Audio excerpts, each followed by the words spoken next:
सुरासुरैर्वन्दितपादपद्मम् लोके जरायुर्भयमृत्युनाशनं दातारमीशं विविधौषधीनां शङ्खं चक्रं जलौकां दधतं मृतघटं चारुदोर्भिश्चतुर्भिः सूक्ष्मस्वच्छातिरुद्यम् शुकपरिविलसन् मौलिमम्भोजनेत्रम् कालाम्भोदोज्ज्वलाङ्गम् कटितटविलसच्चारुपीताम्बराढ्यम् वन्दे धन्वन्तरीतं निखिलगदवन् प्रौढदावाग्निलीलम्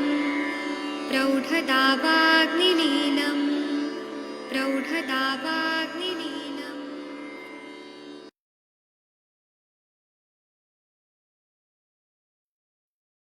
प्रणाम सभी लोग को। मैं वैद्य अरविंद पाठक आप सभी लोगों का स्वागत करता हूं। आइए आज हम लोग बस्ती पार्ट 12 यह हम पढ़ेंगे। बस्ती के बारे में ही चर्चा करने वाले हैं हम लोग। और बस्ती जो विषय है बहुत ही इंटरेस्टिंग है। हमारे पास जब भी पेशेंट आते हैं तो हमें बस्ती देना है, तो उसके कुछ नियम है, प्रोटोकॉल है जो हमारे आचार्यों ने बताई है, तो वहीं पे हम चर्चा करने वाले हैं।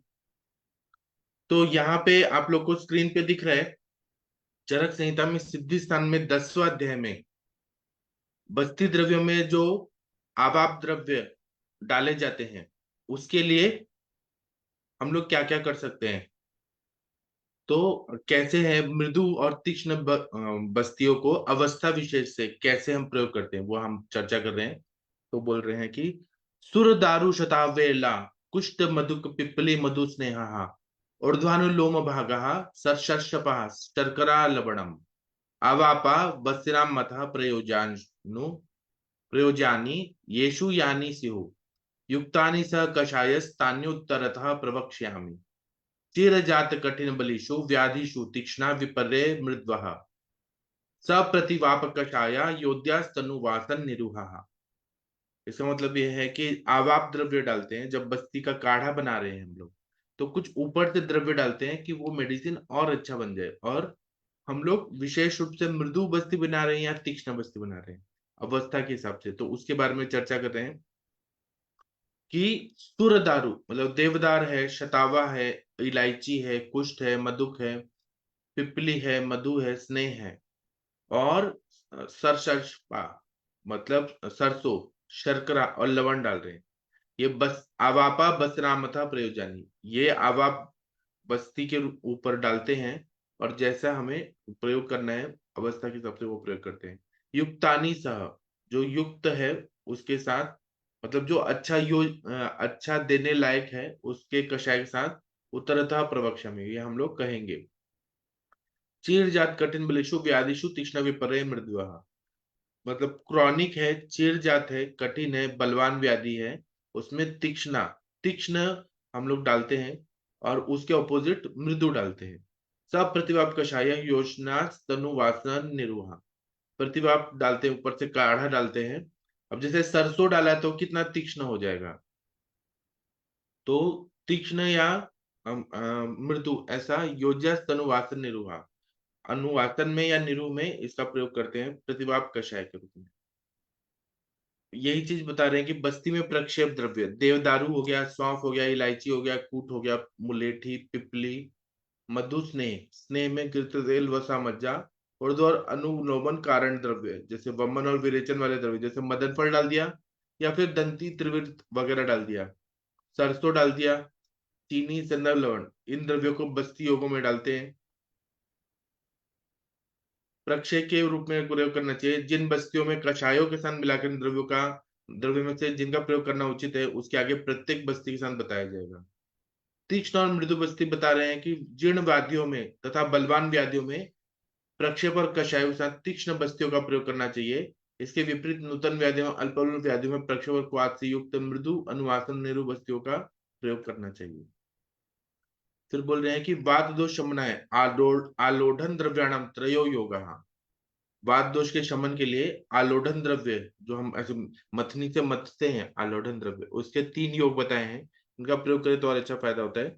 चरक सिद्धि स्थान 10th में 18-20 नंबर का श्लोक है, 18 से 20 नंबर का बता रहे हैं। अर्ध श्लोक है यथा सिद्धांत नाना व्याधिषु सर्वशः बस्तिन वीर समय भागे यथाहार लोढ़नान शुड़ो बिल्व अग्निमंत शिव नाकः काश्मरे पाटलस तथा शाल पर्णि कृष्ण पर्णि बृहतो वर्धमानकः यवाकुलत्था कूलानि स्थिरा चेति त्रयोनिले चतुस्नेहा विशिष्ट स्वरतान्विताः। इसके पश्चात अब आधे श्लोक में अनेक रोगों को दूर करने वाले सफल सिद्ध बस्तियों का वर्णन किया जाता है। दोषानुसार समान वीर्य वाले औषधि के क्वाथ या स्वरस में घोलकर उनका प्रयोग करना चाहिए। वातनाशक बस्तियां हैं तो क्या क्या प्रयोग कर सकते हैं? तो बिल्व है, अरणी है, सोनापट है, गंभारी है और पाटला है। प्रत्येक की छाल के क्वाथघृत तेल, वसा, मज्जा और मासरस बस्ती यंत्र में रखकर बस्ती देनी चाहिए। फिर सरिवन, पिठिवन, मतलब शाली पर्णी, कृष्ण पर्णी, बड़ी कटेरी, भटकैया, छोटी कटेरी जो कंटकारी होती है, एरंड मूल, घृत तेल, वसा, मज्जा तथा मासरस मिलाकर बस्ती यंत्र द्वारा बस्ती देनी चाहिए।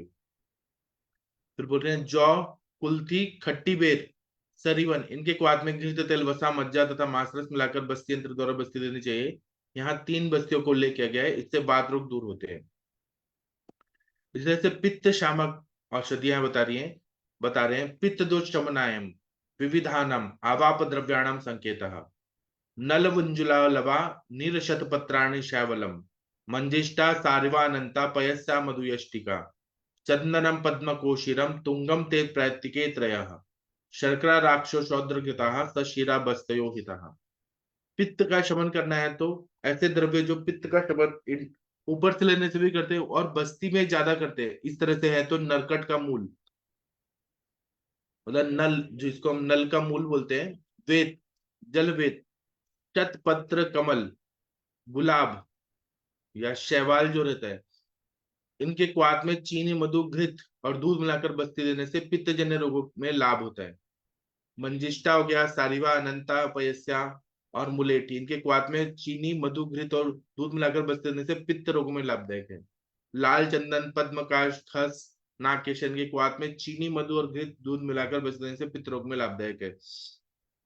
इसका प्रयोग देखिए पित्त जन्य जो भी व्याधियां हैं, जैसे कि किसी को बहुत ज्यादा दाह हो रहा है, बर्निंग हो रहा है बहुत ज्यादा, या फिर ऐसी कंडीशन है जहां पे राख हो गया, लालिमा हो गया, फॉर एग्जाम्पल केमोथेरेपी करके पेशेंट आते हैं और उनको बहुत ज्यादा लूज मोशन हो रहा है, बहुत ज्यादा बर्निंग हो रहा है, तो उसमें हम लोग इनका प्रयोग कर सकते हैं।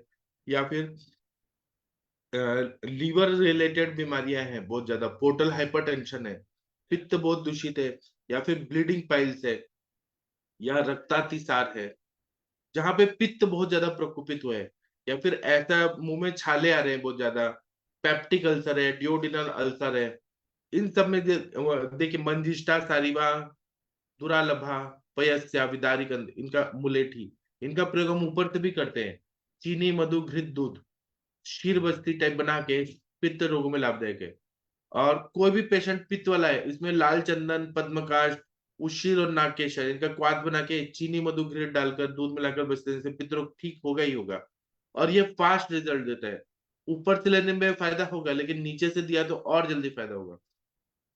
इस टॉपिक पर मैं चाहूंगा कि कोई कुछ बोलिए प्लीज। अगर कोई, जैसे कि महेंद्र सर, आप कुछ बोलना चाहेंगे?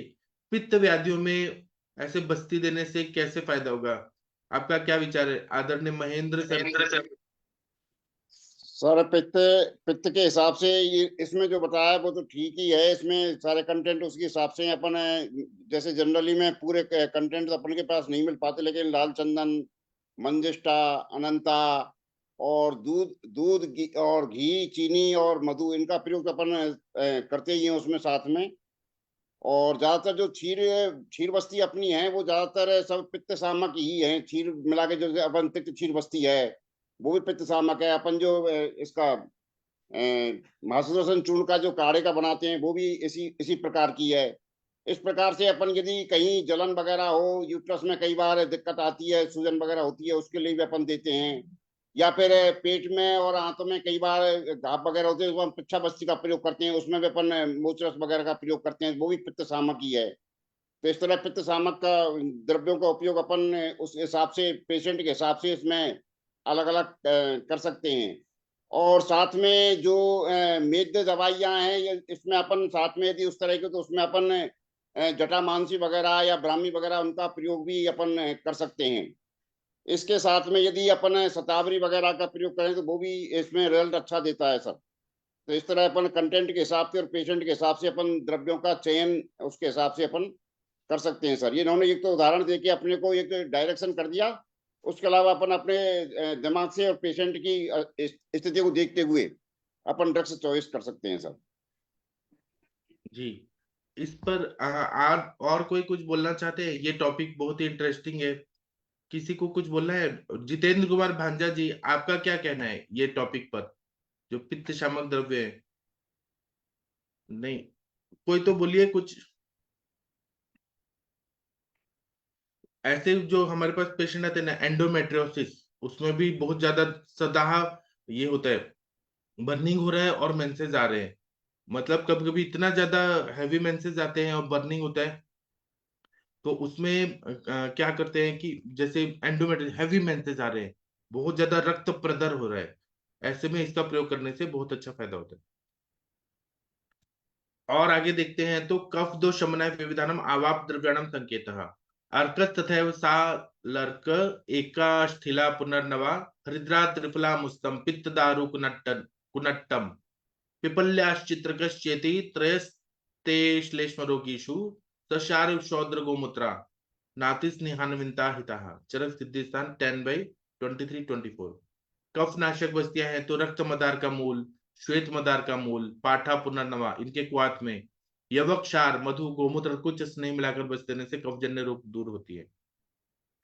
हल्दी, आंवला, हरित की विभीतक, नागर मोथा, तारू हल्दी, सोना पाटा की छाल, इनके क्वाथ में यवक, क्षार, मधु, गोमूत्र और कुछ स्नेह मिलाकर बस देने से कफज रोग दूर होती है। पिपली और चित्र के क्वाथ में यवक, क्षार, मधु, गोमूत्र और कुछ स्नेह मिलाकर दी गई बस्तियां कफ जन्य रोग को दूर करती है। तो देखिए, आप लोग भी यूज कर सकते हैं, पिपली और चित्र का क्वाथ बना दें, यवक, क्षार डालें, मधु, गोमूत्र और कुछ स्नेह मिलाकर बस्तियां, कफ की कितनी सारी व्याधि हैं उसमें आप दे सकते हैं। हल्दी, आंवला, हरित की विविधक, नागरमोथा, देवदारू, सोना पाठा, ये भी बहुत इजीली अवेलेबल है। यवक, क्षार, मधु, गोमूत्र, तो वेट लॉस करने में भी इसका प्रयोग कर सकते हैं। हाँ जी सर, कफज बता रहे प्रमेह थे में उसके हिसाब से देखो, इसमें सारे में सब तीनों जो उदाहरण बताए, तीनों में उसका प्रयोग किया है इसने का। स्नेह का भी किया है, गोमूत्र, हाँ गोमूत्र नहीं, का उनका तो किया, प्रभाव को लेकिन वो कल पहले। मैडम बता रही थी ना, कोई इसने का प्रयोग नहीं किया, उसके उसके लिए बता रहा हूँ मैं, क्योंकि मैं कई बार पढ़ा था, इसलिए उसमें बिना इसने के प्रयोग के बस्ती का प्रयोग अपन केवल निरूप का नहीं करते, उसमें कुछ ना कुछ इसने का भाग डालते हैं अपन, चाहे कम मात्रा में डालें लेकिन डालते हैं सर। क्योंकि उसका जी दिया भी है कि कफ के में 8वां हिस्सा इसने की मात्रा डालें, उस तरह का प्रयोग भी अपन का दिया है सारंदर वगैरह में सर। जी, सही बताया आपने सर। कंचन मैडम, आप कुछ बोलना चाहेंगी इस टॉपिक पर? बस्तियों में कफज व्याधियों में इस तरह से प्रयोग करने से क्या, कैसा आपको क्या लगता है? जी सर, मुझे ऐसा लगता है कि मैंने तो दिया नहीं है अभी, जैसे आप इतना अच्छे से पढ़ा रहे हो, तो मुझे लगता है कि जैसे हम ओरल मेडिसिन में भी अगर कफग्न दवाइयाँ अगर सोचते हैं तो यही होता है कि हमें त्रिकट्टू देना है, या फिर जैसे बहुत ओबिसिटी वाला पेशेंट है तो मैं गोमूत्र उसे पिलाती हूँ 10-10 ml तक। और यहाँ पे जैसे पिपली है, मतलब त्रिकट्टू वाले सभी सूंठ, मिर्च और पिंपली, ये तीनों भी हम अगर देते हैं, मधु देते हैं, तो मुझे लगता है कि यहाँ पे हम जैसे ओरल मेडिसिन देने के हिसाब से हम सोचते हैं, तो हमने अभी तक इतना ये तो पढ़ाई है कि हम जैसे ओरल मेडिसिन दे रहे हैं तो ये एक एनल रूट से भी हम मेडिसिन दे सकते हैं। तो मुझे लगता है ये अच्छे से फायदा करेगी, और जरूर फायदा करेगी सर। और मुझे लगता है कि अभी ये बस्ती में मैंने जितने भी मतलब जो भी सेंटर्स होते हैं, वेलनेस सेंटर्स वगैरह जो भी होते हैं, मोस्टली मैंने देखा था पहले कि मोस्टली सभी एक ही चीज का बस्ती दिया जाता था, जैसे दशमूल क्वाथ का बस्ती किया या उसमें त्रिफला डाल दिया या फिर थोड़ा सा ऑयल। और आप इतना अच्छे से पढ़ा रहे हो तो मुझे लगता है कि हर एक द्रव्य हम बस्ती में डाल सकते हैं। और बहुत अच्छे से मतलब अगर पेशेंट बहुत बार होता है कि मुझे मेडिसिन नहीं खाना है, मेडिसिन खाने का उनका वो जो टेस्ट होता है, मुझे काढ़ा नहीं पीना है, मुझे चूर्ण नहीं खाने, भस्म नहीं खाने, उनके लिए तो बहुत ही अच्छा ऑप्शन है कि हम बस्ती से भी उनको दवाइयाँ दे सकते हैं और हर एक टाइप की दे सकते हैं। मतलब पित्त वाले के लिए पित्त शामक द्रव्य यूज करें, कफ वाले के लिए कफ शामक का द्रव्य यूज के लिए, वात के लिए वातक शामक द्रव्य यूज करें। तो मुझे बहुत ही अच्छा लगा है कि आप हर एक चीज को इतना अच्छे से इलेबोरेट कर रहे हैं ना, कि वो हम हर एक द्रव्य को यूज कर सकते हैं इसमें। जी सर। जी, बस थैंक यू मैम। हमारी युक्ति होनी चाहिए यहाँ पे कि हम कैसे दे क्या दे। जैसे अभी रोज रोज सुन के मैं मुझे पहले पहले दिन तो बहुत सारे सवाल थे, पर जैसे आप पढ़ा रहे हो तो मुझे लगता है कि मैं हर एक चीज का बस्ती दे सकती हूँ अभी। जी सर। जी, हर व्याधि में हम बस्ती का प्रयोग कर सकते हैं, क्योंकि इसको आधी चिकित्सा या पूर्ण चिकित्सा भी कहते हैं। अब ये बोल रहे पक्वाशय विशोधन चत्वार आपाप द्रव्य योगा। पक्वाशय की शुद्धि के लिए, पक्वाशय को शुद्ध कर दिया तो बहुत सारा बीमारी सॉल्व हो जाता है। इसीलिए 4 तरह के आवाप द्रव्य का योग बता रहे हैं। फल जिमुत इक्ष्वाकु ऊर्ध्वा मार्ग वक्षवे वक्षवेड वत्सकाः श्यामा च त्रिफला चैव स्थिरा दन्ती द्रवन्त्यपि प्रक्रिया चोदकीर्या च तिलिनी शिरणी तथा सप्तला शंखनी लोद्रम फलम कंपिलकस्य च चत्वार मूत्र सिद्धास्ते पक्वाशय विशोधना व्यवस्थैरपि समस्तैश्च चतुर्योगा उदाहृतः। चरक सिद्धि 10/25 10/25-26, मतलब पक्वाशय शोधक बस्तियां चरक सिद्धि स्थान में बताइए। अगर हम चर्चा नहीं करेंगे तो हमारे ग्रंथों में चीजें लिखी हैं, किताब बंद, सब कुछ बंद, तो हम चर्चा करना चाहिए कि क्या क्या लिखा है। तो मदन फल है, देवदाली है, कटकालबू, तिक्त तिक्त लौकी, मार्गव, इंद्र, इनको गोमूत्र में पकाकर बस्ती प्रयोग करने से पक्वाशय की शुद्धि हो जाती है। जैसे कि वर्षा कौशिक मैडम कल बताई थी कि जलोदर के पेशेंट को मैडम ने मदन फल का बस्ती दिया था, चूर्ण बस्ती। वैसे ही गोमूत्र में पकाकर इसका प्रयोग करने से पक्वाशय की शुद्धि हो जाती है, इतना बढ़िया है। फिर काली निशोत, त्रिफला, सरिवन, दंती और द्रवंती मूल को गोमूत्र में पकाकर बस्ती देने से पक्वाशय की शुद्धि हो जाती है। आप देंगे वो अंदर जाएगा, पूरा दोषों को ऐसे मिक्स करके और मल को मिक्स करके वापस आएगा, पूरा पक्वाशय शुद्ध हो जाएगा। अच्छे से क्लीनिंग करने का ये प्रोसेस है। फिर करंज है, पुती करंज है, नील का मूल है, दुधिया घास है, इनको गोमूत्र में पकाकर बस्ती प्रयोग करने से पक्वाशय की शुद्धि हो जाती है। फिर सप्तला है, शंखनी है, यवतिकता, लोध्र, कंपिल, कबिला का फल, इनके गोमूत्र में बने से बस्ती देने से पक्वाशय का शोधन हो जाते हैं। यहाँ 4 योगों का उल्लेख किया गया है, इनका अलग अलग सा या एक में मिलाकर भी प्रयोग किया जा सकता है। बहुत सारे पेशेंट होते हैं ना जिनको हार्ट में ब्लॉकेजेस है, कोरोनरी आर्टरी ब्लॉकेजेस है, इस ये सब का बस्ती से शुद्धि करने से कितना अच्छा फायदा होगा। लेकिन इनका भी नियम है कि गोमूत्र और मदन फल का हम रोज रोज नहीं दे सकते हैं। एक दिन हमें निरू देना पड़ेगा, एक दिन अनुवासन देना पड़ेगा, एक दिन निरू एक दिन अनुवासन, ऐसा देंगे तो वो वायु का भी प्रकोप नहीं होगा और अच्छा फायदा होगा। फिर एक और चीज पढ़ते हैं, ये तो बस्ती नेत्र का है, हम थोड़ा और पढ़ते हैं, 1 मिनट रुक जाइए।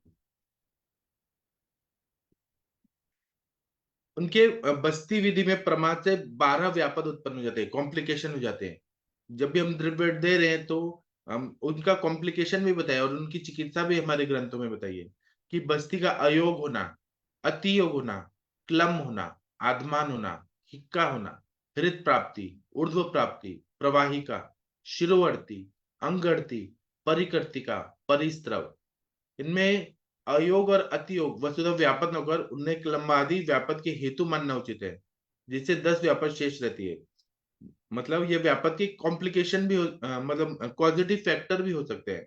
तथापि विशिष्ट हेतु से उत्पत्ति विशेष लक्षणों को उत्पन्न करना और विशिष्ट लक्ष्य चिकित्सा के कारण उनको पृथक व्यापक में स्थान दिया गया है। कुछ लोग दशेता व्यापक बसते ऐसा पाठ 10 ही व्यापक मानते हैं।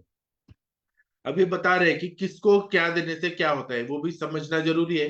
तो अयोग किसको होता है कि गुरु कोष्ठी है, वात बहुल है, अत्यंत रुक्ष शरीर वाला है। अब रुक्ष शरीर आजकल के जमाने में लोग क्या करते हैं कि कायम चूर्ण खा रहे हैं, त्रिफला चूर्ण खा रहे हैं, पेट सफा चूर्ण खा रहे हैं, पेट साफ करने के लिए लैक्सेटिव ले रहे हैं, रोज कुछ ना कुछ गोलियां ले रहे हैं। तो उनका एक तो वो इंटेस्टाइन पूरा ड्राई हो गया है, और ऊपर से काम ऐसा कर रहे हैं कि रात्रि जागरण कर रहे हैं, बहुत ज्यादा चिंता कर रहे हैं, बहुत ज्यादा स्ट्रेस में है, तो स्नेहांश की कमी हो गई है। या वात प्रधान आतुर है, अनुष्ण शीत, तो ऐसा बस्ती दे रहे हैं, या ठंडा बस्ती दे रहे हैं, या अल्प लवण डाल रहे हैं, जितना जरूरत है उतना लवण नहीं डाल रहे हैं, अल्प स्नेह वाला डाल रहे हैं, अल्प द्रव्य डाल रहे हैं, प्रमाण में अल्प द्रव्य है, बहुत कम क्वांटिटी में डाल रहे हैं। जहां जिसको ज्यादा जरूरत है तो वो बहुत ज्यादा मतलब अगर बस्ती देंगे तो वो पूरा एब्जॉर्ब हो जाएगा, उससे तकलीफ होगा।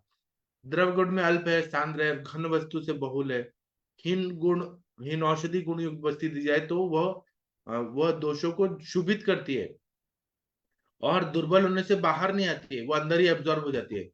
उसमें क्या फिर कॉम्प्लिकेशन होते हैं, तो उदर में भारीपन, अधोवात, मूत्र और मल का संग, मल भी नहीं निकलता, मूत्र भी नहीं निकलता, नाभि और बस्ती में रुजा होती है, दाह होती है, हृदय पर लेप के समान अनुभूति होती है। हृदय पर लेप क्यों होगा? क्योंकि हृदय जो है वो रसवस स्रोत का मूल स्थान है, जो भी हम द्रव्य डालेंगे डायरेक्ट हार्ट में जा रहा है। फिर शोथ होगा, गुदकंडू होगा, पिड़का होगा, व्यवहारता होगा, अरुचि होगा, अग्निमांदीय लक्षण उत्पन्न हो जाते हैं। इसे अयोग नामक व्यापक कहते हैं। इसकी चिकित्सा क्या करनी है कि बस्ती द्रव्य नहीं आ रहा है और ये सारी चीजें हो रही है, भूख ही नहीं लग रही है, अग्निमांद्य हो रहा है या गुदकंडू हो रहा है, तो प्रमथ्या पिलाना है। प्रमथ्या में आगे बता रहे कैसे बनाना है। स्वेदन करना है, गुदा में फलवर्ती प्रविष्ट कराकर बस्ती प्रत्यागमन कराना है। योग्य समझे तो विरेचन देना है। और बेल का मूल, त्रिविध, देवदारू, यव, कोल, कुलत, इनके क्वाथ में सूरा 4 औंस, गोमूत्र 4 से 8 औंस मिलाकर बस्ती दे रहे हैं। प्रमथ्या बता रहे हैं कि अतिसार व्यापत में कहे हुए प्रमथ्या इस व्यापत में बरतने को कहा है। प्रमथ्या मध्यम दोष में दीपन पाचन का काम करती है। प्रमथ्या शब्द वैद्य वृद्धों की परंपरा से चरक पूर्वकालीन दीपन पाचन कषाय के लिए रूढ़ पारिभाषिक शब्द है। मतलब जब चरक परंपरा नहीं था उसके पहले भी इसका प्रयोग किया जाता। यहाँ पर देने योग्य 3 प्रमथ्या का वर्णन किया गया है। तो पिपल्यादि प्रमथ्या, जैसे पिपली है, शुंठी है, चिरायता है, हरितकी है, वचा है, इनके सम्मिलित 4 तोला चूर्ण को जल में पीसकर कल्क बनाना है। कल्क में 32 तोला जल डालकर 8 तोला शेष रहने तक पकाना है, फिर कपड़े से छान लेना है। यह प्रमथ्या कफ दोष में प्रातः और सायं 2 बार पिलाना है। तो सारे दीपन पाचन करने वाले, अनुलोमन करने वाले द्रव्य पानी में मतलब काढ़े की तरह बनाना है और ये पिलाना है। या फिर ह्रीबेर आदि प्रमथ्या, ह्रीबेर, भद्रमुस्ता, बेल, धनिया, इनसे सिद्ध प्रमथ्या पित्त दोष में पिलाना है। कृष्ण पर्ण आदि प्रमथ्या, कृष्णिपर्णी, गोक्षुर, समंगा, कंटकारी, इनकी प्रमथ्या वात दोषों में पिलाना है। अब अति योग भी होता है। अगर स्निग्ध पेशेंट है, स्विन्न पेशेंट है, मृदु कोष्ठी है, उसको हमने बहुत ज्यादा अति तीक्ष्ण उष्ण क्षार आदि से युक्त बस्तियां दिया, मतलब यवक क्षार ज्यादा डाल दिया, बहुत ज्यादा सज्जी क्षार डाल दिया, क्षार बहुत ज्यादा डाल दिया, और कटु द्रव्य डाल दिया, चित्रक वगैरह, पंचकोल, त्रिकटु डाल दिया, बहुत ज्यादा स्ट्रांग बना के दिया, तो अति योग के लक्षण विरेचनादि योग के समान है, जिसका पीछे उल्लेख किया है। अब उसको शांत करना है अति योग को, तो चिकित्सा में कृष्णिपर्णी, स्थिरा, सरिवन, कमल, द्राक्षा, गम्हारी, बला, यष्टि मधु के कल्क से तंडुलोदक और दूध मिलाकर सघृत बस्ती देना है, इससे दाह का शमन होता है।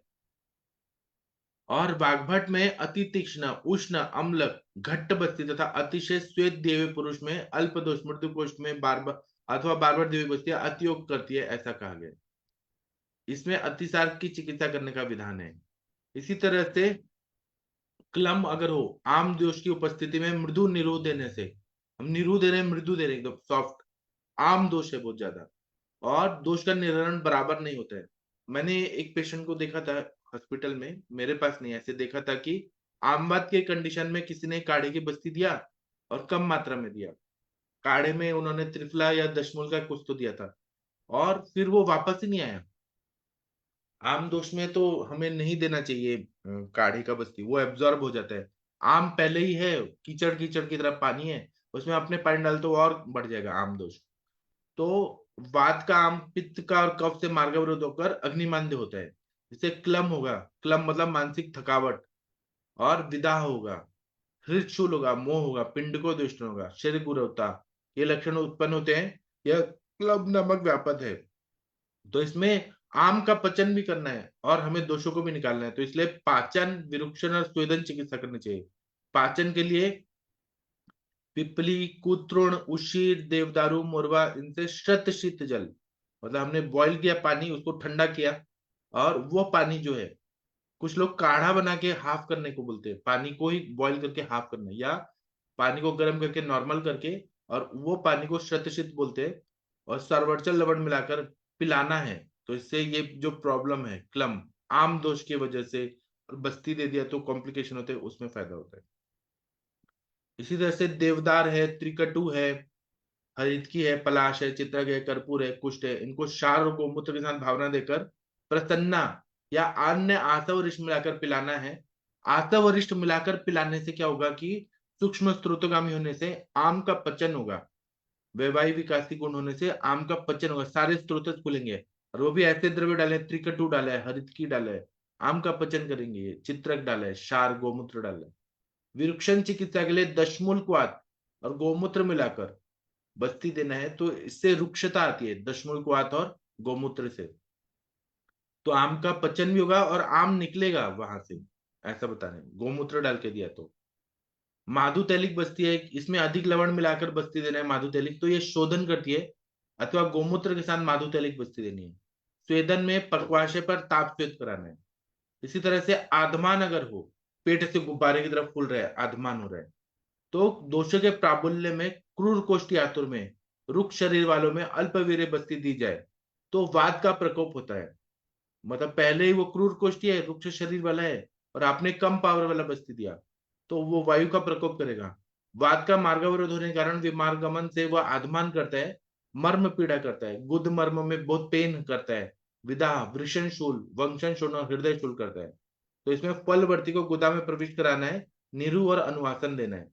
फलवर्ती बनाना है तो श्यामा त्रिवित सपोसिटरी बनाना है, श्याम त्रिवित श्यामा जो रहती है। मदन फल आदि, धारमार्गा, कुटज, इक्ष्वाकु आदि शोधन द्रव्य, कुष्ठ, पिपली, लवण, सरसों, गृहधूम, उड़द, वचा, तुराविष्टार, इनको गुड़ की चाशनी में पकाकर विधिवत वर्ती तैयार की जाती है। इसमें गोदाम में तेल लगाकर वर्ती को तेल में डुबाकर अंत प्रविष्ट कराना है। इस तरह से लवण, गृहधूम, सरसों के ऊपर की विधि के अनुसार वर्ती बनाना, गोदाम में प्रविष्ट कराना है। इसी तरह से आधमान है, पेट में ऐसे फूल गया, पेट पेट बहुत टाइट हो गया है, तो बिलवादी निरू में पीलू, सरसों और गोमूत्र मिलाकर निरू देना है। निरू हमेशा फलवर्ती से आधमान कम करने के लिए बाद ही देना चाहिए, पहले फलवर्ती दे और उसके बाद बस्ती दे। अनुवासन, निरू के बाद सरल देवदारू सिद्ध तेल से अनुवासन दे आधमान में, और वो भी आमावस्था नहीं है, वो देख के फिर अनुवासन देना है। तो वायु का, और क्योंकि क्रूर कोष्ठी है, रुक्षता बहुत ज्यादा है, वायु का प्रकोप भी है, तो इसलिए अनुवासन से सॉफ्टनेस आएगा। इसी तरह से हिचकी अगर आ रही है पेशेंट को, ऐसे पेशेंट आते हैं कि बस्ती दिया और उसके कॉम्प्लिकेशन में हिचकी आने लगी, बहुत कॉम्प्लिकेशन, बहुत तकलीफ होती है। आप लोगों में से किसी ने देखा है? मैंने देखा है हिचकी आने वाला। तो मृदु कोष्ठी आतुर को, जिसका शरीर बल अल्प है, उसे अति तीक्ष्ण औषधियों से सिद्ध निरू बस्ती देने से, तीक्ष्ण दे रहे हैं, शरीर बल अल्प है और मृदु कोष्ठी है, स्ट्रॉन्ग दे दिया तो दोषों का अत्यधिक शोधन कर हिक्का उत्पन्न कर दिया। मतलब शोधन तो होगा, लेकिन जो अपना फूड पाइप है इसोफेगस, वो ऐसे चिपक जाएगा और उसमें फिर हिचकी का वेग आने लगता है, कितना डेंजरस होता है। तो चिकित्सा में हिक्का नाशक उपाय करें, वृहणोपचार करें, बला, शालीपर्णी, गंभारी, त्रिफला, गुड़ और सेंधव, प्रसन्ना, आरनाल, अम्ल लवण के द्वारा सिद्ध तेल से अनुवासन देना है। तेल का अनुवासन देने के लिए बोला है, देखिए कितना अच्छा बताया। सामान्यतः हिक्का, श्वास का, प्रसक्त छर्दी, निष्ठिविक आदि में वायु प्रकोपित और बस्ती को ऊपर ले जाता है। मतलब वो अंदर से वो जो पेरिटोनियम है उसको भी ऊपर खींचता है, पूरा डायफ्राम को भी ऊपर खींचता है और हिचकी आने लगती है। इसलिए बस्ती का निषेध अनास्थाप्य का है, तथापि वहां बस्ती व्यापक जन्य चिकित्सा में अनुवासन निषिद्ध नहीं है। अनुवासन हम दे सकते हैं जहां पे जरूरत है। और पिपली लवण दोनों 1 तोला मिलाकर गर्म पानी के साथ पिलाना है। पिपली और लवण दिया ना तो हिचकी अपने आप कम हो जाती है।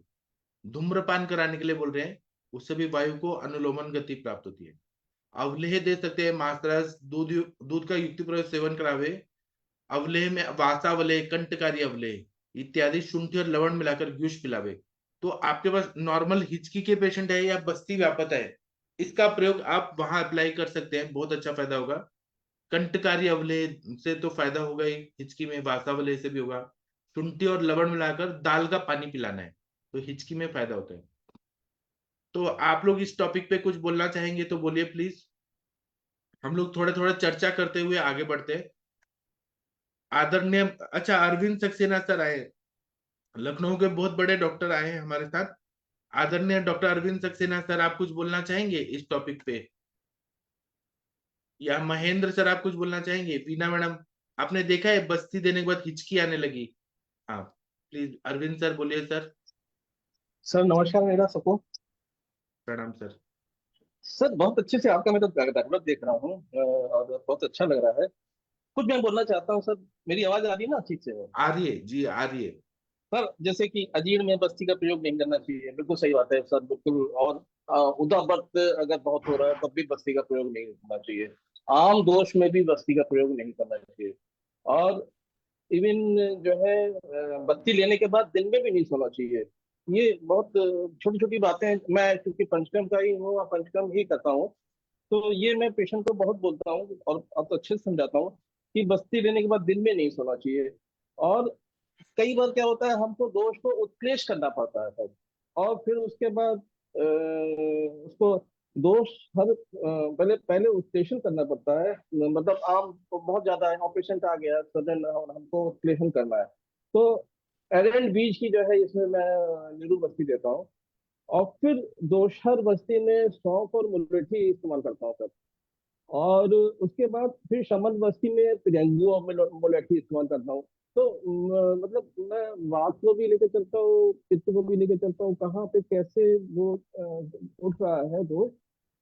जैसे कि वातग्न औषधियों में मैं सेंधा नमक, निशोथ और कांजी की उष्ण बस्ती ज्यादा प्रेफर करता हूँ सर। और वो उसका रिजल्ट, कांजी मैं खुद बनाता हूँ सरसों से। और आजकल तो कफज व्याधियों में और वातज व्याधियों में कांजी से अच्छी कोई दवाई नहीं है। पेशेंट आजकल अजीब का आता है, गैस्ट्राइटिस का आता है और अम्ल पित्त का भी आता है, उसमें भी सब कांजी का बहुत बढ़िया रिस्पॉन्स आता है।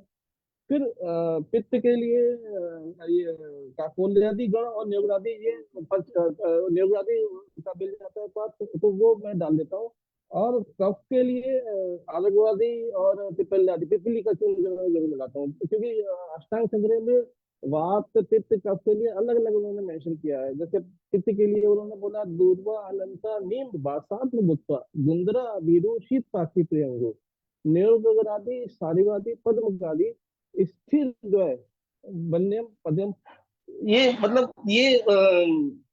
ये उन्होंने मेंशन किया है उसमें अष्टांग संग्रह में। और क्या कहते हैं, कफ के लिए बोला गया है आरग्वदादि, अर्कादि, मुष्कादि, सुरसादि, समुस्तादि, सुरसादि, वस्त्रादि, ये उन्होंने कफ के लिए बोला। तो ये जो है दो वो वो उसको हमको नहीं भूलना चाहिए, जो एक गण बोले गए हैं। और इनकी चाहे कुछ भी मिले, इनमें से कुछ भी ऐसा मिले जिसमें वो हमको इस्तेमाल करके चलना चाहिए। अब लेखन, ऐसे कई बार हम लोग, अभी आप बता रहे थे लेखन बस्ती है, तो लेखन बस्ती में हम लोग दो चीजें तो सेलेक्ट करते ही करते हैं, तेफला गोमूत्र। और जब भी कोई बस्ती बनाते हैं तो मच्छिकम लवणम स्नेहम कलकम काथम को ही आधार बना के और उसी से पूरा घुटते जाइए। और उसको एक बार की जाते लाते हुए आगे करते हुए, तो उसमें जैसे मैं लेखन त्रिफला कॉफी बनाता हूँ, तो उसमें मधु और सेंधव का बिल्कुल वो जो आराम से एक कड़छी छाछ में बना के उसमें, फिर उसमें जो है हींग भी डाल देता हूँ थोड़ा सा, कभी बार काशीज भी डाल देता हूँ, ये टी भी डालता हूँ और पिपली भी डालता हूँ थोड़ा सा। तो वो एक क्योंकि मक्षकम रगड़म स्नेह के लिए त्रिफला धृत, या अगर पित्त की तरफ है, अगर कफ की तरफ है तो कोई भी तीक्ष्ण तेल डाल के वो क्या कहते हैं उसमें कल्प में कल्प में जो है हींग डालता हूँ, शक्ति स्वादी भी कई बार डालता हूँ मैं। और यवछार तो बहुत अच्छा रहता है, 10 ग्राम के करीब रहता है। और फिर उसमें पात जो है त्रिफला और गोमूत्र का, चाहे वो बैटर वस्ती है उसमें भी हम लोग गोमूत्र का बहुत इस्तेमाल करते हैं। और इधर क्या कहते हैं कफज रोगों में भी त्रिफला और गोमूत्र का इस्तेमाल करते हैं। और इवन दसम बस्ती में मूर्छित तेल मतलब सेंधव गौमूत्र और गुड़ के साथ में, चिंचक तल के साथ में मूर्छित तेल के भी जो है अच्छा इस्तेमाल करने में आता है। और एक प्रेग्नेंट बस्ती जो है मैं देखता हूँ, उसका भी मुझे बहुत अच्छा रिस्पॉन्स आता है, जिसमें पटोल, नींद, चिरायता, रासना, सप्तपर्ण, मामे जवा और गुड़माल सबकी जो है 20 मात्रा की, ये मैंने जो है अच्छा रिस्पॉन्स किया है, अच्छा रिस्पॉन्स पेशेंट का आया है सारे। और वो ही मैं लेकर चलता हूँ कि अगर कफ की व्याधि उठ रही है या प्रमेह उठ रहा है तो पहले तो स्टार्टिंग तो कफ की है, और फिर उसके बाद मधुमेह पित्त की तरफ जाता है, फिर पहले प्रमेह में जाता है, फिर पित्त प्रमेह में जाता है, फिर उसके बाद मधुमेह मतलब वातिक की तरफ जाता है। तो हम अगर स्टार्टिंग से ही अगर कंट्रोल करके चलते हैं कफज को, और कफ के लिए गढ़ भी ले रहा हूँ, अलग वादी, अंतरादी, सुरफादी, समुस्तादी, बस्तादी, और इधर आप ये गौमूत्र, यवक्षार और त्रिफला भी ले रहे हैं क्योंकि ये रसायन के रूप में, और इधर आप पिलमहम बस्ती भी कर रहे हैं, पटोल, नीम, चिरायता, रासना, सप्तपर्ण, मामे जवा, गुड़मार की। तो अच्छा रिस्पॉन्स आता है इसमें। निरोग के इसका हो गया, अनुवासन सरसब फल के साथ में, और फिर एक हफ्ता 10 दिन दिया, रोक दिया, फिर अपना आप पार्ट में चल रहा है। बीच बीच में अनुवासन तो प्रेफर करता ही करता हूँ। वाचिकरण वाचिकरण बस्ती भी कई बार होती है, जैसे अश्वगंधा तेल की, अगर हम उसमें जाते हैं अजमासन में, और नहीं तो कावत्री जो बबूल और सुहेल मूली और अश्वगंधा मूल की जो है ये नींबू बस्ती भी अनुवासन के लिए तो अधिकरण की उत्तर बस्ती देता हूँ, बाकी वजीकरण नींबू के लिए ये अश्वगंधा, कवच और बबूल फली और सफेद मूली की उसको नींबू बस्ती देता हूँ। तो और इवन आपकी कई बार जो है हम लोग एक मैं पढ़ता था तो बहुत बहुत बार कंफ्यूज होता था कि यार ये पिच्छा बस्ती और ये हम लोग को बड़ी परेशान करती थी। तो इसमें मैंने ये ट्राई किया है कि जैसे लौद्र मोचरस और मुस्ता, ये तो हम कूड़े की छाल वगैरह ये तो हम लोग बना ही लेते हैं, लेकिन ये खट्टी वाली जो होता है ना, चांगेरी, चांगेरी घृत का मुझे बहुत अच्छा रिस्पॉन्स आया है। चांगेरी घृत का मैंने गृहिणी में भी और इवन अल्सरेटिव कोलाइटिस में भी और पित्तल व्याधियों में, इवन ब्लीडिंग कहीं भी अल्सरेटिव कोलाइटिस ब्लीडिंग, और इवन अत्यात्म वगैरह में भी जो है चांगेरी घृत का, केवल चांगेरी घृत 30 ml की करीब उसकी अनुवासन बस्ती देने से मुझे बहुत अच्छा रिस्पॉन्स आया था।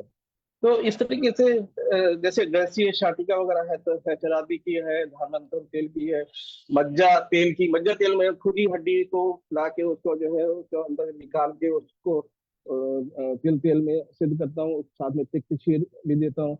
और अत्यात्म में वासा घृत है, यष्टि मधु है, चंद्रमादा लाक्षादी तेल की, इस तरीके से मतलब इवन HLA-B27 का मेरे पास पेशेंट था, उसमें भी मुझे रिस्पॉन्स आया है। एक एक PCOD था, प्लस उसको क्या कहते हैं गालवेटर स्टोन भी था, तो वो भी मैंने अपने अपने उसमें डाला था व्हाट्सएप स्टेटस में, तो उसको भी वो भी निकाला। और कुछ नहीं, 4 दवाइयों में करके, जैसे कि ऋतु क्षेत्र अम्बु ऋतु बीज, बस केवल इसकी 4 को ही मैंने पकड़ा, तो उसको जो है कर रहा था मैं ट्रीटमेंट उसका उसका मॉड्यूल का एड्राइड का, और हो गया पेशेंट में रिस्पॉन्स का, गालवेटर स्टोन रिजॉल्व हो गया, और उसका गालवेटर स्टोन जो है निगेटिव आया, तो वो भी जो है वो तो कुछ नहीं, वो नहीं, डॉक्टर जो अल्ट्रासाउंड कर रहा था वो कह रहा था कि तुम्हारे अल्ट्रासाउंड में गालवेटर स्टोन तो अब नहीं है, पहले था। तो वो भी अच्छा लगता है कई बार कि जो है कर रहे हैं ट्रीटमेंट कुछ और। तो ये मेरा जो फंडा जो रहता है उसमें सप्ताहांत क्रिया लाभे क्रिया अन्न अन्न लाभ, सप्ताहांत क्रिया लाभे क्रिया अन्न कार्य, मतलब अगर 7 दिन में आप अगर डायग्नोसिस बना रहे हो और वो पेशेंट का रिस्पांस आया है तो आप सक्सेसफुल हो। 7 दिन में आप जज करो, और 7 दिन में अगर पेशेंट पॉजिटिव रिस्पांस दे रहा है तो वो, नहीं तो आप अपनी डायग्नोसिस बनाओ। और दूसरा एक और मेरा फंडा रहता है कि ज्ञान, हाँ, ज्ञान बुद्धि प्रदीपन, ज्ञान बुद्धि प्रदीपन योगा विशति योगी बस आत्मा, ज्ञान बुद्धि का दीपक जला के रोगी की अंतरात्मा में घुसकर आप अगर लोग को पकड़ के आप चिकित्सा नहीं कर सकते तो आप चिकित्सक अच्छे नहीं है। तो ये आपको खुला आंखें रखनी पड़ती हैं, आपको ले उसका ग्रंथों का सहारा, गुरु का सहारा, अभ्यास, नित्य नित्य अभ्यास। और कभी भी डरना नहीं चाहिए। कोई भी कई चीजें मैं शुरू करता हूँ तो डर के नहीं है, बस अपना धन्वंतरी का आशीर्वाद लेके और वो ट्रीटमेंट मैं शुरू कर देता हूँ। ठीक है सर। Okay sir. बहुत अच्छा बताया आपने, थैंक यू सर। आपने पूरा अपना अनुभव, इतने सारे अच्छे अच्छे योग और अनुभव सब यहाँ पे शेयर किया। आपने कहा गॉल ब्लैडर स्टोन निकल गया, तो ये एक स्वतंत्र व्याधि होती है, परतंत्र व्याधि होती है। आपने स्वतंत्र व्याधि को ठीक किया, परतंत्र व्याधि अपने आप ठीक हो गया। जी ये जी। आपने बहुत अच्छा देखिए, पॉइंट आप बताया जी। आप चाहे वो एलोपैथी के हिसाब से यूरिक एसिड लेके चलो या कोलेस्ट्रॉल लेके चलो, हम थायराइड में वात कफ संप्राप्ति में हम कफ का ट्रीटमेंट करते हैं। ठीक है। और जी उसमें कुछ जी नहीं, हल्का फुल्का ही ट्रीटमेंट दे रहे हैं, नागर मोस्ता ये सब चीजें कुल था। तो इससे क्या ठीक हो रहा है? वात कफ की संप्राप्ति ठीक हो रही है, ग्रंथि ठीक हो रही है। तो ग्रंथि तो वहां पे भी है ना गॉलब्लैडर में, तो वो भी ठीक हो रही है, इसीलिए रिस्पॉन्स आ जाता है बढ़िया। कि आप अगर चिकित्सा का आपका सोच सही है, सप्ताह हम क्रिया लाभे क्रिया मन न काटे, अगर आपका 7 दिन के अंदर आप रिस्पॉन्स अच्छा दे रहे हैं तो पेशेंट हाँ करके ट्रीटमेंट आगे कंटिन्यू करता है। और नहीं तो आप फिर आप फेल हो उस समय, क्योंकि अगर 7 दिन के बाद पेशेंट नहीं आता तो फिर आपका इससे मतलब आप चिकित्सा सही पहुंच नहीं पाए हो। तो वो चीजें हैं। कहीं कफ कफ की संप्राप्ति ज्यादातर तो वातिक व्याधि है, जैसे प्रमेय में भी है कि वातिक उद्धे क्षयात वायु दोषा अवरत पथे अथवा, इधर वायु होगा। और अगर पेमें अगर मधुमेह की तरफ गया फिर आप कुछ नहीं कर सकते, क्योंकि बुद्धि शायद वायु वो तो क्षय ही करेगी। और वो क्षय कब होता है? जब पित्त और कफ का क्षय हो जब जो होता है। तो इसीलिए वाताजन उदापत कंप हृदय का शुष्कता, कंप भी होगा, हृदय ग्रह भी मिलेगा, शुष्कता भी मिलेगी। और इधर कफ में क्या होता है कि कफ में जो भी संभूत कष्ट भी उठेगा, और उसमें इवन गृहिणी में भी कफ उठेगा, इवन उसके शरीर में अंग क्लम, अंगसाद, हृदय ग्रह, ये सभी कफ की जो है संप्राप्ति उठती है। फिर पित्त की तरफ जाता है तो दाह तृष्णा भ्रम मूर्छा, और वो संप्राप्ति पित्त की आपकी गहनी में भी जाती है, बुद्ध में भी जाती है। इसीलिए और क्या कहते हैं, उसके बाद फिर वो बात की जब आपका पित्त और कफ पूरा वायु से ऊपर निकल जाता है तो उसके बाद फिर जब रह जाता है तो वायु रह जाती है। और वायु तो इसीलिए सारी द्रव धातु में जो है मेदो मांस शरीर ओजम क्लेदम कफो वस्तिगत प्रदुष्य, तो ये सारी द्रव धातुएं ही लिक्विफाई होती जाती है। इसीलिए वो डायबिटिक पेशेंट या आज के जमाने का डायबिटिक, और हम लोग के लिए वातिक प्रमेय का जो है पेशेंट लीन एंड थिन होता चला जाता है, क्योंकि उसके शरीर से फैटी एसिड, ये लिपिड प्रोफाइल, ये सब, इवन लिपिड ये रेंज उठ जाता है। सेक्स में प्रॉब्लम आती है, सेक्स में डायबिटिक पेशेंट में इरेक्शन का प्रॉब्लम आती है। और ओज तो होता ही है, क्योंकि कफ रूपी है ये ओज। तो विवेकी दुर्बलो भीषण धैर्य इंद्रिया, मतलब डरा हुआ सा सहमा सा उसका रंग काला पड़ जाता है। विवेकी दुर्बलो दुर्बलो भीषण धैर्य विविध विविध विविध इंद्रिय। और ये ओज की नाश जो है क्रोनिक बीमारियों में पेशेंट में पहले से ही रिफ्लेक्शन आ जाता है कि वो पेशेंट रुकता है, आप समझ जाते हैं कि कोई क्रोनिक बीमारी है देखते हुए। Okay sir. बहुत अच्छा बताया आपने सर, बहुत अच्छा बताया। हमारे अरविंद सर जो है लखनऊ में प्रैक्टिस करते हैं। किसी के पेशेंट अगर लखनऊ में पंचकर्म के लिए भेजना है तो आप सर को, हमारे ग्रुप में आदरणीय सर, तो आप उनके पास भेज सकते हैं। सर का पंचकर्म का बहुत अच्छा अभ्यास है। और आप लोगों को शायद मालूम नहीं होगा, जब कोरोना टाइम चल रहा था तो हमारे सर ने बहुत सारे पेशेंट लोग की जान बचाई थी, कोरोना पीड़ित लोगों की। और वो भी मतलब आयुष दर्पण पे सर इतना अच्छे अच्छे योग बताते थे कि बहुत बहुत फायदा हुआ था। जी थैंक यू सर, बहुत अच्छा। सर सीखा तो मैं आपको ही हूँ, चेला तो मैं आप ही का हूँ सर, मेरे गुरु आप ही हो। और बहुत कुछ आपने सर ज्ञान दिया है, ये मैं सुनता भी रहता हूँ। और आपका मतलब वैसे दिल से मैं क्या बोलूँ, मुझसे निकलता शब्द, लेकिन बहुत हृदय से मैं आपके आभारी हूँ सर। बहुत आपने ज्ञान दिया है और आज भी मैं आपका सुनता हूँ सर, मैं हमेशा ही सुनता रहता हूँ सर। जी और सर मैं आप लोगों को ये बताना चाहता हूँ कि संडे को डॉक्टर हरिहर सर के पास हम लोग जा रहे हैं। तो 35 लोगों का हम वासंतिक वमन शिविर कर रहे हैं। 35 लोग एक साथ वमन करेंगे और लाइव में दिखाऊंगा संडे को सुबह के टाइम पे। तो आप लोग देखिए, और उसके बाद वाले सैटरडे संडे को और लोग आएंगे। फिर एक साथ आप लोगों ने इतने वमन के जब पेशेंट देखे तो आपको थोड़ा कॉन्फिडेंस आएगा, और वो प्रत्यक्ष रूप से हम दिखाएंगे आप लोगों को।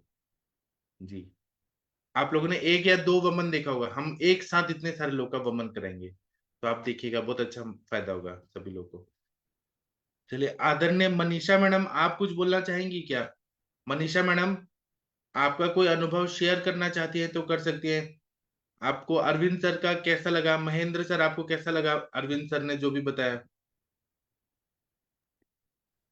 सर प्रणाम, बहुत दिन के बाद सर आए हैं और नमस्कार एक मैम। नई चेतना आती है जब सर आ जाते हैं तो अ, एक Arvind thank Pathak you. Sir फिर दूसरे अरविंद सक्सेना सर मिल जाते हैं तो हम लोग को एक पर एक 11 मिल जाते सर। और बहुत अच्छा अनुभव आपका, कम समय में हम लोग को बहुत सारा ज्ञान मिल जाता है। और हम लोग क्या कहें सर, हम लोग तो नित्य प्रैक्टिशनर हैं, अनुभव ही लेते हैं। अ, सर अभी एक लेटेस्ट 2 मिनट लूंगी मैं। पेशेंट आया अभी मेरे यहाँ, बालिको में मैनेजर, और वो इतने ज़्यादा एंजाइटी में थे, इतने ज़्यादा डिप्रेशन में। कल शाम को आए तो कुछ मेडिसिन दिया मैंने और एक नस से दिया। फिर वो अपने HR को लेकर के आए, मैडम है उनको। फिर आज वेट करते रहे सुबह, फिर मैंने कहा कि कुछ दवाइयाँ लीजिए और 2-3 दिन के बाद आइए। फिर नहीं माने वो, शाम को आ गए फिर कि मेरे को पंचकर्म दीजिए ही। पंचकर्म में सर उनको हेतु में देखी मैं कि कुछ ना कुछ उनको पारिवारिक ऐसी समस्या थी और शारीरिक ये थी कि वातज कफ दोष था, उदावर्त भी था सर। उनको काफी परेशान, मतलब स्टूल क्लियरली होते ही नहीं था। बोले मेडिसिन लेता हूँ तो थोड़ा प्रेशर आएगा आएगा, फिर इसके बाद वही तिफला और ये कायम चूर्ण से ही काम चलता है। और मेडिसिन लेते लेते मैं छोड़ दिया मेडिसिन। फिर मैं सिर्फ स्नेहन स्वेदन करके कुछ उनको दीपन पाचन के लिए औषधि थी कल दी थी, और आज स्नेहन स्वेदन कराई हूँ, शिरोधारा कराई हूँ और एक बस्ती दी हूँ, वही चूर्ण की बस्ती दी सर।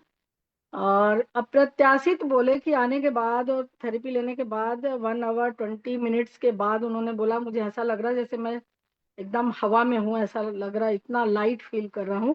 1 kg वेट भी उनका रिड्यूस हुआ बस्ती मोशन के बाद। और स्टीम देने के बाद करीबन 1 लीटर ऐसे स्टीम पानी निकला उनके बॉडी से।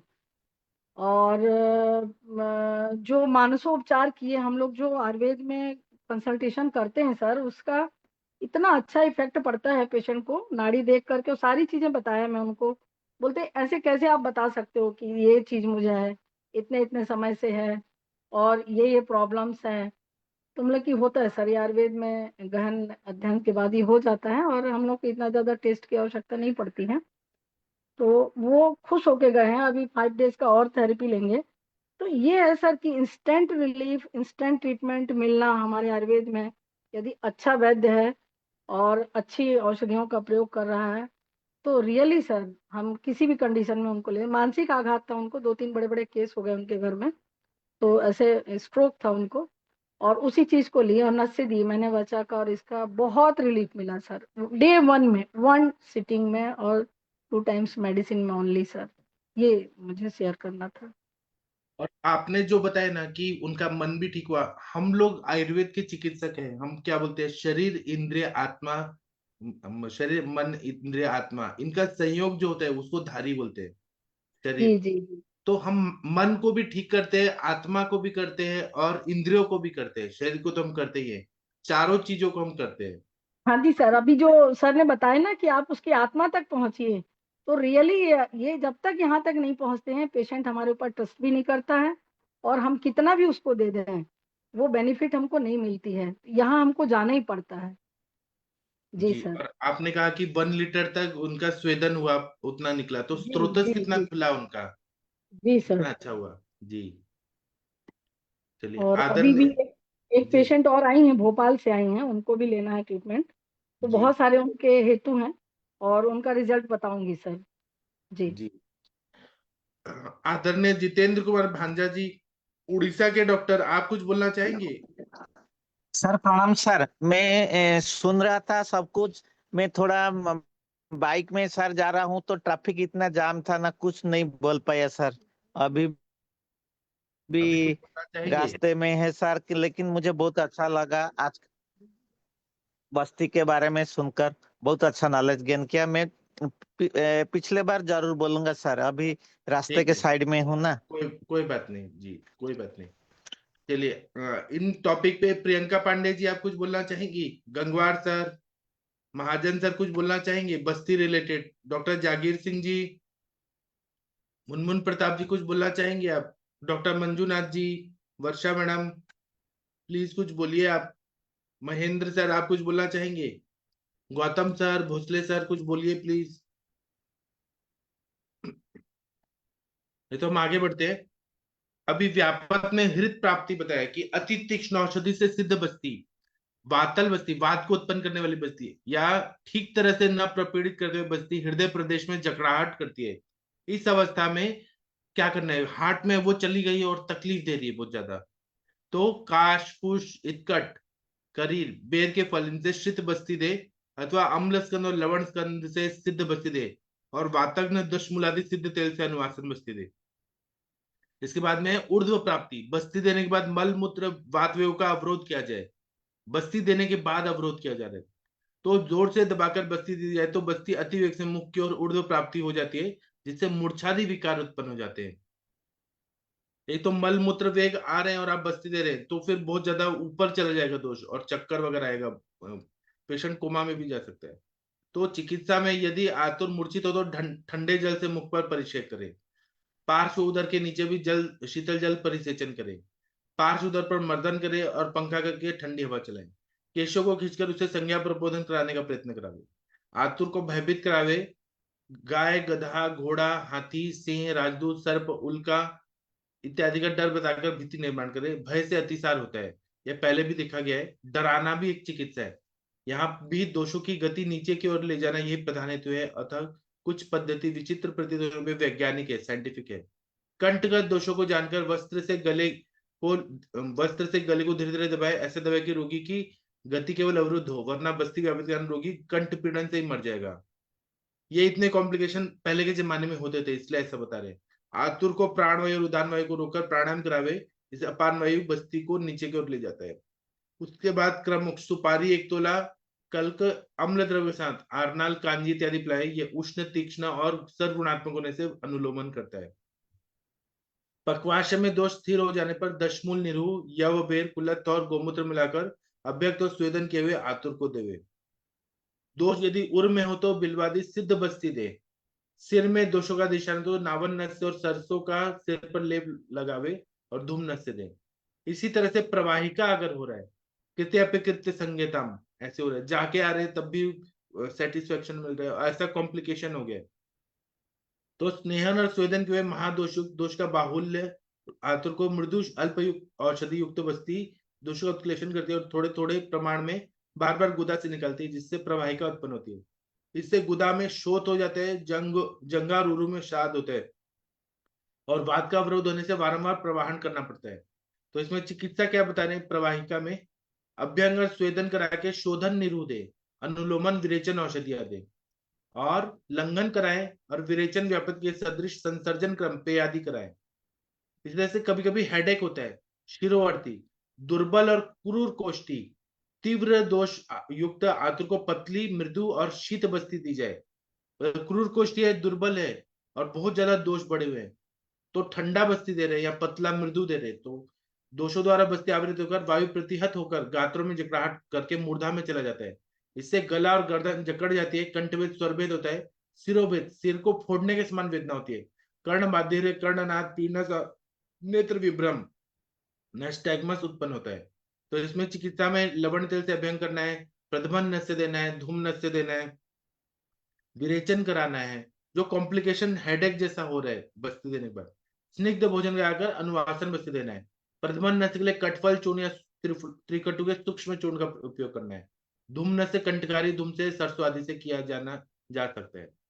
इतना करके हम रुकेंगे। अब हम 9 बजे मिलेंगे। आप लोग भारत के सर्वश्रेष्ठ चिकित्सक लोग हैं, सभी को मैं प्रणाम करता हूँ, और 9 बजे हम लोग केस टेकिंग करेंगे। तब तक के लिए आज्ञा दीजिए। थैंक यू, प्रणाम सभी लोगों को।